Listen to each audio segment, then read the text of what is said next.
Hello friends, કેમ છો? મજામાં? હું Vivek sir, VNB maths academy maths with Vivek સરમાં આપનું હાર્દિક સ્વાગત કરું છું. ધોરણ 9 ચેપ્ટર નંબર 1 સંખ્યા પદ્ધતિનો આ છઠ્ઠો પાર્ટ આપણે જોવાનો છે. ઓકે, આજે જેટલું પણ લખાવવામાં આવે એ થિયરી પોર્શન છે. એ થિયરી પોર્શન તમારે ફેરબુકમાં લખી લેવાનો છે અને છે જો આ ફાઇનલ છે. હારોહાર રફ બુકમાં પણ લખવાનો છે અને અમને વોટ્સએપ નંબર ખ્યાલ જ છે, પાછા રિપીટ કરી દો. ઓડિયામાં પાછા ઘણા એમ કે મારી પાસે નથી, તો કે ભાઈ આ નંબર 9408235281 આ વોટ્સએપ નંબર ઉપર તમારે મને ફોરવર્ડ કરી દેવાનું છે હોમવર્ક. બરોબર છે? હોમવર્કની હારવાર સ્કૂલ લખવી ભૂલાય નહીં. રેડી? તો આજે આપણે સ્ટાર્ટ કરીએ ચેપ્ટર નંબર 1 સંખ્યા પદ્ધતિ પાર્ટ 6. આની શરૂઆત કરીએ પહેલા કહી દઉં કે ભાઈ અવસર છે. શેનો અવસર છે? તો કે મેથ્સ જેવો વિષય જે છે એ આપણો સબળો કેમ બનાવવો એનો અવસર છે. ઘણા વિદ્યાર્થીઓ બહુ પરફેક્ટલી લખે છે, વ્યવસ્થિત કામ કરે છે, પણ અમુક લોકો જે છે એ આળસ કરે છે. અને હજી કહું છું કે તમે લોકો જાગી જાઓ, હજી સમય છે. મેથ્સ જેવો વિષય પરફેક્ટ ક્લિયર કરી શકાય એમ છે. બરોબર છે? તો આળસ કરવાની જરૂર છે નહીં. વારંવાર વિડીયો જોવો, રિપીટેડલી જોવો. બરોબર છે? અને હોમવર્ક કરતા જાઓ. બરોબર છે? એટલું બધું કઈ જાચું હોમવર્ક નથી હોતું કે તમે લોકો ન કરી શકો. બરોબર? બાકી તો ઘણા જોવે જ છે વિદ્યાર્થીઓ. Alpha high school, alpha international school, બંને સ્કૂલના વિદ્યાર્થીઓનો જબરો પ્રતિસાદ છે, જે મને આનંદની અનુભૂતિ કરાવે છે. બરોબર છે? તો સ્ટાર્ટ કરીએ આપણે આજનો લેક્ચર. સંખ્યા પદ્ધતિ, એમાં આપણે જોયું હતું કે ભાઈ કોઈ પણ સમય સંખ્યા છે એને આપણે p ના છેદમાં q સ્વરૂપમાં દર્શાવી શકીએ. જ્યાં p શું હતું? તો કે પૂર્ણાંક, અને q શું હતું? તો કે શૂન્યેતર પૂર્ણાંક. ખ્યાલ જ છે આપણને ઓલી વોટ્સએપ વાળી ટેકનિક. p પૂર્ણાંક, q પૂર્ણાંક અને q કેવું છે? શૂન્યેતર પૂર્ણાંક. તો આવી સંખ્યાને કેવી સંખ્યા કહેવાય? સમય સંખ્યા. પણ આજે આપણે આ સમય સંખ્યા ની દશાંશ અભિવ્યક્તિ અને અસમય સંખ્યાની દશાંશ અભિવ્યક્તિ ભણવાની છે. હવે આટલું મોટું ટાઇટલ નો આપવું હોય ને, બરોબર છે, કે સમય સંખ્યાની દશાંશ અભિવ્યક્તિ અને અસમય સંખ્યાની દશાંશ અભિવ્યક્તિ, તો આને શોર્ટમાં શું કહેવાય? તો આપને ખ્યાલ જ છે કે જેમાં સમય સંખ્યા અને અસમય સંખ્યા બંનેનો સમાવેશ થાય તેને કહેવાય વાસ્તવિક સંખ્યાઓ. બરોબર? આપણે સમય સંખ્યાની દશાંશ અભિવ્યક્તિ જોવાની, અસમય સંખ્યાની દશાંશ અભિવ્યક્તિ જોવાની. તો ટૂંકમાં શું કહી શકાય? તો કે વાસ્તવિક સંખ્યાઓની દશાંશ અભિવ્યક્તિ. કેની દશાંશ અભિવ્યક્તિ? તો કે વાસ્તવિક સંખ્યાઓની દશાંશ અભિવ્યક્તિ. વાસ્તવિક સંખ્યામાં કોનો કોનો સમાવેશ થાય? યાદ કરો આપણો કોષ્ટક. તો કે સમય સંખ્યા અને અસમય સંખ્યા બેનો સમાવેશ થાય છે. બરોબર છે? હવે અહીંયા આપણી પાસે કન્ડિશન નંબર 1 આવી કઈક છે કે ભાઈ ભાગાકારની ક્રિયાના અમુક તબક્કા પછી શેષ શૂન્ય થાય. પહેલી કન્ડિશન આપણે શું આપી છે? તો કે ભાગાકારની ક્રિયાના અમુક તબક્કા પછી શેષ જે છે એ આપણને કેવી મળવાની છે? તો કે 0. આનું એક એક્ઝામ્પલ લઈએ. દાખલા તરીકે આપણે એક સમય સંખ્યા આપી છે 5/8. આ એક સંખ્યા આપી છે, આને આપણે ભાગાકાર કરીએ. મતલબ આ 5 અહીંયા, 8 ક્યાં આવ્યા? અહીંયા. ભાગ હાલે નહીં, તો ભાગમાં ઉપર શું આવે? પોઈન્ટ. અહીંયા શું આવ્યું? તો કે 0. હવે ભાગ હાલે તો યાદ કરો તો ભાઈ 8 નો ઘડિયો કેટલા થાય? 8 6. તો કે આપને ખબર જ છે સાહેબ 48. વૈધા કેટલા? તો કે 2. ઉપરથી શું આવશે 0 8 2 તો કે 16 વૈધા કેટલા 4 બરોબર છે અહીંયા શું આવ્યું 0 8 5 તો કે 40 0 0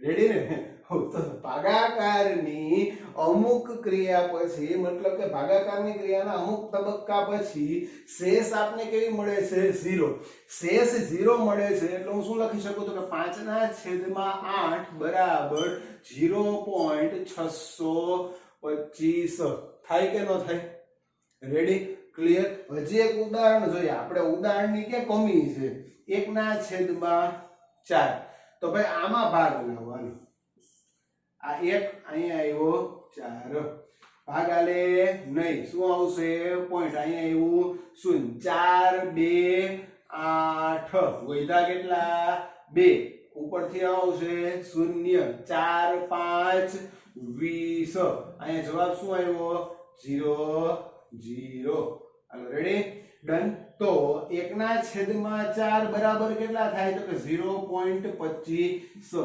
મતલબ કે આપણે અમુક સંખ્યાઓ એવી મળે કે જેનો ભાગાકાર કરતા શેષ આપણને શું મળવાની છે 0 તો જો ભાગાકારની ક્રિયાના અમુક તબક્કા પછી શેષ 0 મળતી હોય તો આવી સંખ્યાને શાંત દશાંશ શું કહેવાય શાંત દશાંશ કહેવાય છે રેડી ક્લિયર લોક કરી દિયા જાય સિમ્પલ વસ્તુ છે કોઈ પણ આંકડો લઈ લ્યો ભાગાકાર કરી નાખો જો શેષ 0 મળે તો એને કેવી કહેવાય શાંત દશાંશ શેષ ફરજિયાતપણે અહીંયા કેટલી મળવી જોઈએ 0 ભૂલાય નહીં શું કામ તો કે ભાઈ આપણે શાંત દશાંશની વાત કરીએ શાંત એટલે આમ બિચારું હાવ ડાયુડમ ઈ કાઈ તોફાન બફાન કરે નહીં તોફાન ન કરે મતલબ શું થાય તો કે ઈ અમુક જગ્યાએ આવીને અટકી જાય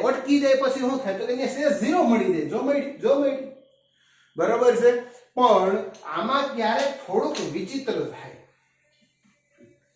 શું વિચિત્ર થાય ભાઈ એવો વિચાર કરવો પડે આપણે કે આમાં વિચિત્ર કરવું તો કરવું શું બરોબર છે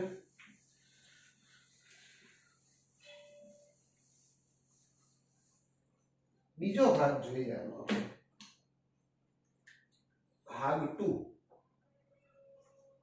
ભાગાકારની ક્રિયાના અમુક તબક્કા પછી શેષ 0 ન થાય પરંતુ કોઈ ચોક્કસ સંખ્યાઓનું નિશ્ચિત પુનરાવર્તન થાય મતલબ કે અમુક વખતે આપણે ભાગાકાર કરો તો શેષ 0 મળશે જ નહીં ભાગાકાર ચાલુ જ રહે પણ એમાં કઈ ખાસિયત જોવા મળે હવે ઈ કઈ ખાસિયત જોવા મળે ઈ આપણે એક ઉદાહરણથી સમજીએ દાખલા તરીકે 5/7 આ 5 આ 7 ડેફિનેટલી ભાગ હાલે નહીં 0 પોઈન્ટ અહીંયા શું આવ્યું 0 7 7 49 વૈધા કેટલા 1 ઉપરથી ઉતાર્યું 0 હવે શું ભાગ હાલે તો કે 7 એકા તો કે 7 બાદબાકી કરી નાખો વૈધા કેટલા 3 અહીંયા શું આવશે 0 હવે તો કે 7 2 14 7 3 21 7 4 હા ભાઈ હાલે હો ભાઈ હાલે 7 4 તો 28 અહીંયા કેટલા વૈધા 2 હાલો રેડી અહીંયા શું આવશે 0 7 2 તો કે આપણે ખબર જ છે 14 વૈધા કેટલા 0 હાલો વૈધા કેટલા 6 અહીંયા એવા 0 બરોબર છે હવે જોજે 7 8 કેટલા થાય 56 વૈધા કેટલા ભાઈ 4 અહીંયા શું આવશે 0 તો હવે તો કે 7 5 35 છે જ ને અહીંયા કેટલા વધશે 5 હવે શું આવશે 0 જો હવે સંખ્યા રિપીટ થાય આવ્યા 50 હવે કોણ આવશે તો કે 7 7 49 કેટલા વધે 1 मतलब के जो भाई 71 42 85 आ एक नंबर પછી પાછો આ નંબર શું થશે રિપીટ હજી ભાગાકાર કરો તો આ જ સંખ્યા આપને શું મળવાની છે રિપીટ હું થોડું કઈ ઉપર લખું તો કે ભાઈ હવે આપણી પાસે કેટલા વધ્યા છે 1 0 બરાબર છે એટલે ભાગ શું લાવશું આપણે તો કે હવે સિમ્પલ છે 7 એકા તો કે 7 હવે આ જ ક્રમ આવવાનો મતલબ આ કેટલા આવવાના છે 1 मतलब કે ભાગાકારની ક્રિયાના અમુક તબક્કા પછી એવું નથી કે અહીંયા 6 તબક્કા મળે તો દરેક વખતે 6 તબક્કા જ મળે પણ અમુક તબક્કા પછી જે શેષ છે એનું શું થાય છે પુનરાવર્તન થાય જો અહીંયા કેટલા હતા 5 અહીંથી પાછું રિપીટ થવાનું ચાલુ થયું તો કે હા અહીંયા શેષ કેટલી વધી હતી 1 જો અહીંયા પાછું રિપીટ થયું તો કે હા ભાગાકારની ક્રિયાના અમુક તબક્કા પછી શેષ કોઈ ચોક્કસ ક્રમમાં રિપીટ થાય છે જો આ ચોક્કસ ક્રમમાં રિપીટ થતી હોય તો આને શું કહેવાય તો કે આને કહેવાય અનંત અનાથ નહીં હો ભાઈ અનંત આવૃત દશાંશ શું કહેવાય अनंत आवृत दशांश मतलब के आ 5 ના છેદમાં 7 આનો જવાબ આપણને શું મળે તો કે ભાઈ 0.714285 હજી તો કે હજી આ જ મળશે કયો 71 42 85 હજી ભાગાકાર કરો શું મળશે તો કે 71 42 85 હજી ભાગાકાર કરો જવાબ શું મળશે 71 42 85 ડોટ ડોટ ડોટ ડોટ આમ આજીવન ભાગાકાર કર્યા જાવ તો આ 71 42 85 71 42 85 71 42 85 71 42 85 રિપીટ થયા કરે તો આને આપણે લખવું હોય સાદી ભાષામાં તો આને કેમ દર્શાવાય તો કે 5 ના છેદમાં 7 બરાબર 0.714285 આ એક આંકડો નિશ્ચિત છે ને આ જ રિપીટ થાય છે ને તો આખા ઉપર આપણે શું લગાડશું 12 આ છાપરીને શું બોલાય 12 मतलब કે પોઈન્ટ પછી 71 42 85 આખા આંકડાનું શું થાય છે પુનરાવર્તન થાય છે રેડી કમ્પ્લીટ લોક કરી દિયા જાય હજી એક ઉદાહરણ જોવું હોય તો આપણે હજી એક ઉદાહરણ જોઈ લઈએ આપણે ઉદાહરણ દેવામાં કઈ વાંધો છે ને માંગો એટલા ઉદાહરણ મળે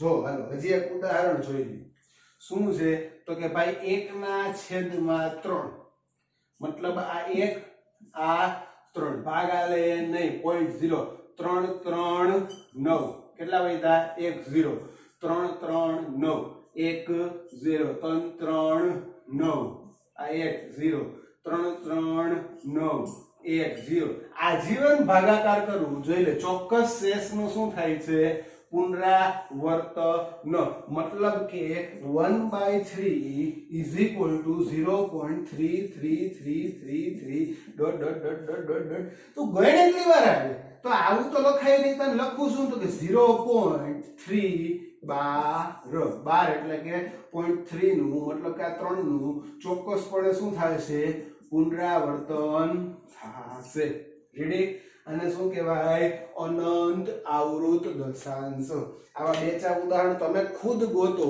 કે ભાઈ અનંત આવૃત દશાંશમાં ક્યાં આવશે અને શાંત દશાંશમાં ક્યાં આવશે બરોબર છે ત્યાંની થિયરી આપણે લખી લઈએ રેડી આટલું પહેલા નોટ ડાઉન કરી લ્યો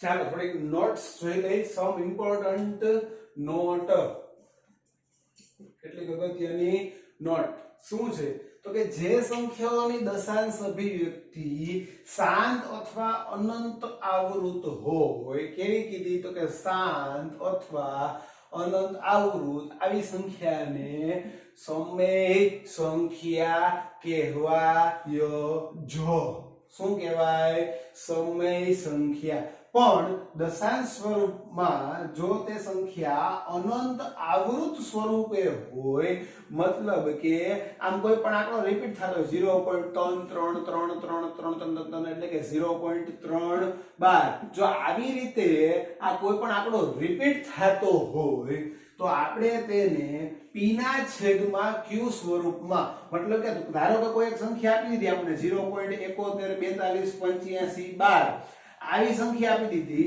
બરોબર છે। હવે આપને ખબર નથી કે આ સંખ્યા શું છે, એને p ના છેદમાં q સ્વરૂપે લખવું હોય તો કે હા, તો આને આપણે લખી શકાય। કેમ લખાય ઈ નેક્સ્ટ લેક્ચરમાં શીખવાડીશ, ત્યારે એના દાખલા ગણશું એટલે આપને આઈડિયા આવશે કે ભાઈ આવી જો સંખ્યા આપી હોય, કેવી સંખ્યા, તો કે અનંત આવૃત પ્રકારની સંખ્યા આપી હોય તો એને p ના છેદમાં q સ્વરૂપે કેમ લખવું એ આપણે નેક્સ્ટ લેક્ચરમાં જોવાનું છે। પણ વર્ગમૂળ 2 વર્ગમૂળ 3 વગેરે જેવી જો અસમય સંખ્યા હોય તો આની દશાંશ અભિવ્યક્તિ કેવી મળવાની છે, અનંત અનાવૃત। Hello done.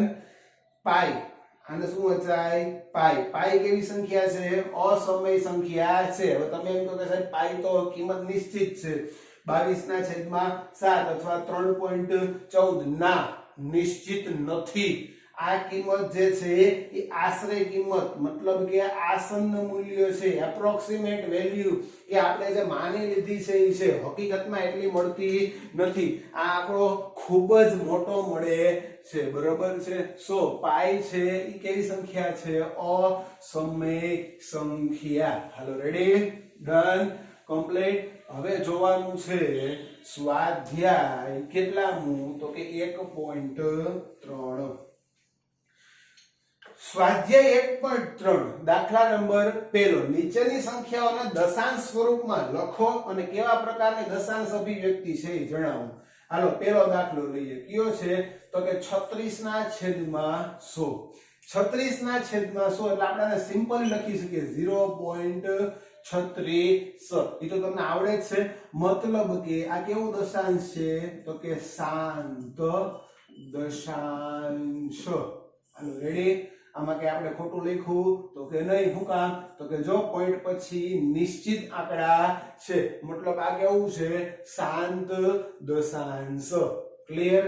અને શાંત દશાંશ હોય તો કઈ સંખ્યા થાય, સમમેય સંખ્યા। હાલો રેડી, ડન, કમ્પ્લીટ। બીજો દાખલો છે, બીજો દાખલો શું કહે છે, તો કે ભાઈ દાખલી નંબર 2, q આપ્યું 1/11। સિમ્પલ છે, આનો તો આપણે શું કરી નાખવાનો થાય, ભાગાકાર। 1/11, આનો ભાગાકાર કરો, 1/11 ભાગાલે 2.0, 10 છે અને આ કેટલા છે, 11। 11 ના ઘડિયામાં કોઈ 10 આવે નહીં, એટલે અહીંયા શું મૂકવા પડે, 0। હવે આવ્યું તો કે ભાઈ 0, 11 9 તો કે 99, વધ્યા કેટલા, 1।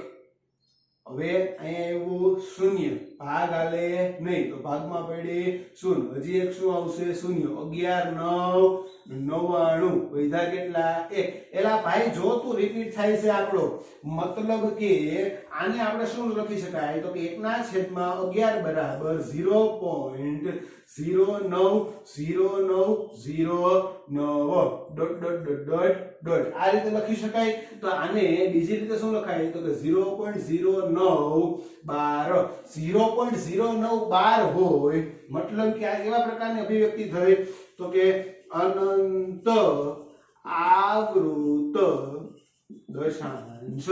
કા તો કે જો 0 અને 9 બે ચોક્કસ ક્રમમાં શું થાય છે, પુનરાવર્તન થાય છે, અને આ સંખ્યા કેવી થઈ, તો કે સમમેય સંખ્યા। કેવા પ્રકારની સંખ્યા થાય, સમમેય સંખ્યા। ત્રીજો દાખલો જોઈએ, ત્રીજો દાખલો આપણે શું કહે છે, મસ્તીનો લાગ્યો ત્રીજો દાખલો, 4.1/8। પેલા હતા મિશ્રમાંથી અપૂર્ણાંકમાં ફેરવો, 8 4 32, 32 ને 1 33/8। હવે ભાગાકાર કરો તો ભાઈ 33/8। 8 ના ઘડિયામાં કોઈ 33 આવે, તો કે નો આવે, પણ 8 4 32 તો થાય ને, તો કે હા થાય ને। હવે કેટલા આવ્યા, 1 0, અહીંયા આવ્યું પોઈન્ટ, 8 એકા તો કે 8 વૈધા કેટલા 2 0 8 2 તો કે 16 વૈધા કેટલા 4 અહીંયા શું આવશે 0 8 5 40 0 0 મતલબ કે શું લખાય 4 પૂર્ણાંક 1 ના છેદમાં 8 બરાબર 33 ના છેદમાં 8 બરાબર શું લખી શકાય 4.125 આ કેવું દશાંશ છે શાંત દશાંશ શાંત દશાંશ હોય તો સંખ્યા કેવી થાય સમમેય સંખ્યા રેડી છે ને ઈઝી હાઉ હેલો એકદમ મજા આવી જાય એવું છે મેં પેલો બીજો અને ત્રીજો દાખલો ગણ્યો આ ચોથો દાખલો પાંચમો દાખલો અને છઠ્ઠો દાખલો તમારે મને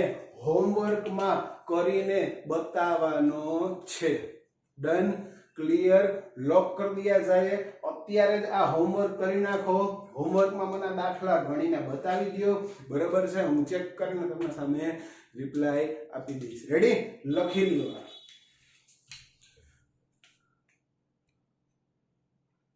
નેક્સ્ટ દાખલો જોઈએ કે ભાઈ અહીંયા 1/7 ની વેલ્યુ આપી છે કે જો 1/7 બરાબર 0.142857 12 આવી વાત હોય તો 2/7 3/7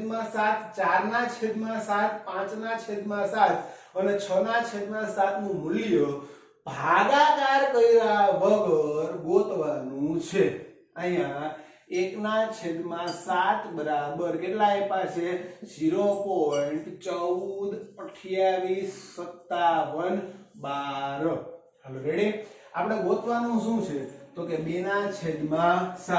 3/7 4/7 5/7 આ બાજુમાં લખીએ 5/7 6/7 આપણે આ બધી વેલ્યુ ગોતવાની છે હવે ઈ આપણને કઈ રીતે મળશે તો કે સિમ્પલ છે યાર 1/7 ની વેલ્યુ તો છે કે નહીં તો કે હા શું છે તો ભાઈ પહેલા હું આનું સાદુરૂપ આપી દઉં કે 2/7 એટલે કે 2 ગુણ્યા 1/7 લખાય કે ન લખાય એવી જ રીતે 3/7 એટલે 3 ગુણ્યા 1/7 4/7 એટલે 4 ગુણ્યા 1/7 5/7 એટલે તો કે 5 ગુણ્યા 1/7 6/7 એટલે 6 ગુણ્યા 1/7 હવે તમે જો તો કે હવે શું થયું કે બે તો છે એ ગુણ્યા 1/7 એટલે કેટલા છે 0.142857 12